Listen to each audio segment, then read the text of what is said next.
You see, I think George Lucas should take notes from Nintendo. If you're gonna re-release something and re-release it in 3D, make sure you do your best work first. If you're gonna change anything, change it for the better. Pretty good recipe for success, I think.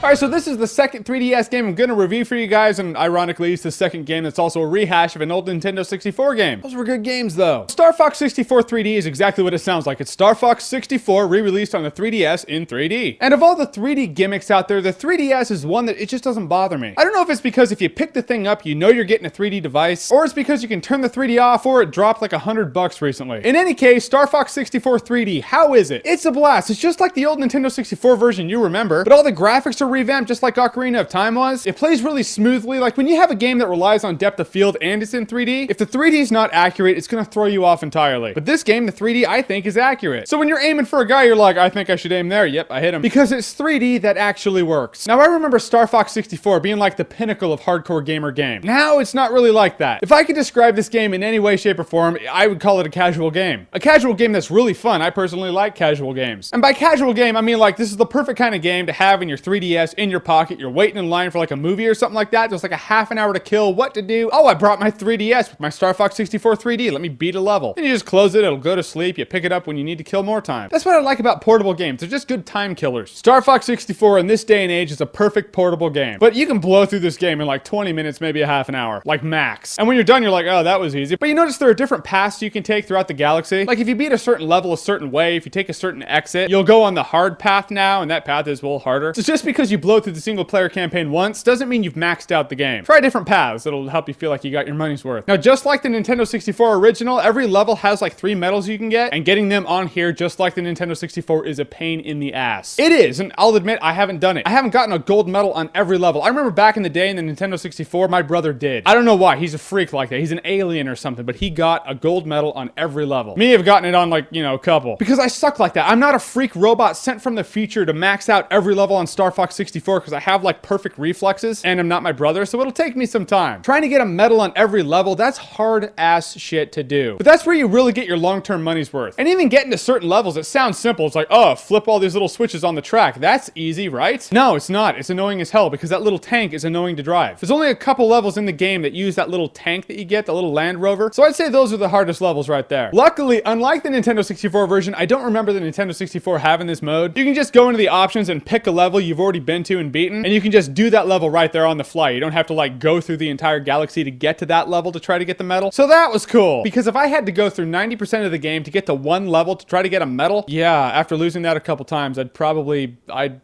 Peppy still sounds like some alcoholic. Use the boost to get through, folks. Yeah, I just don't think I should use the boost to get through an asteroid field. That sounds very dangerous. You're becoming more like your father. Peppy, are you drunk right now? Did you have Slippy blow into your breathalyzer lock device on the steering wheel of your R-Wing? You should not be flying that thing right now. Yep, same old Peppy. As for the multiplayer, I didn't get to play the multiplayer much because none of my friends have the game. Yeah, I'm the cheap one, and none of them have bought the game. They all have 3DSs, don't know. But in order for me to really play the multiplayer, I'd have to go find friends and then buy them 3DSs and then buy them the game and then pay them to be my friends so they'll actually play me. It'll get expensive. So the only multiplayer I played was against the computer, but it was actually still fun. Yeah, the computer's a douchebag. When the time starts counting down, they really start going after you. Doesn't change the fact that the levels are really fun to play. I think they're more detailed than they were in the Nintendo 64. I don't remember them having that many obstacles in it. I could be wrong, though. I could be just pulling that out of the air. Well, one of the levels is the asteroid level. You feel like you're in Star Wars or something. I feel like when the Slave One's going after Obi-Wan in Attack of the Clones, just there's lasers going everywhere. I hate to use an Attack of the Clones reference. I really do. How about this? The asteroid scene in Empire Strikes Back with more lasers. There you go. In the end, Star Fox 64 3D, the 3D looks really good. It has a really fun single-player campaign. It has a really fun multiplayer, even though I didn't get to play it with human beings. You'll blow through the single-player campaign at first, but then trying to find all the nooks and crannies and secrets, that'll take you some time. And trying to get all the medals, that'll frustrate you and take you more time, so you get your money's worth that way. I'd actually say pick it up. It's one of those games that once it's in your 3DS, you won't take it out for a while, because you'll realize that when you go out and do stuff, you have a lot of downtime. You have a lot of just waiting around in a line for some odd reason. So you just pull out your 3DS, beat a level in Star Fox. It's awesome. I play it in lines, and so can you. Have you played it? What's your favorite game for the Nintendo 3DS? And actually, what's your favorite Nintendo 64 game, since that's probably going to end up coming out for the 3DS and 3D? There is always that. Comment below, let me know. And as always, if you like what you've seen here and you want to see more, click right here to see more. Use the boost.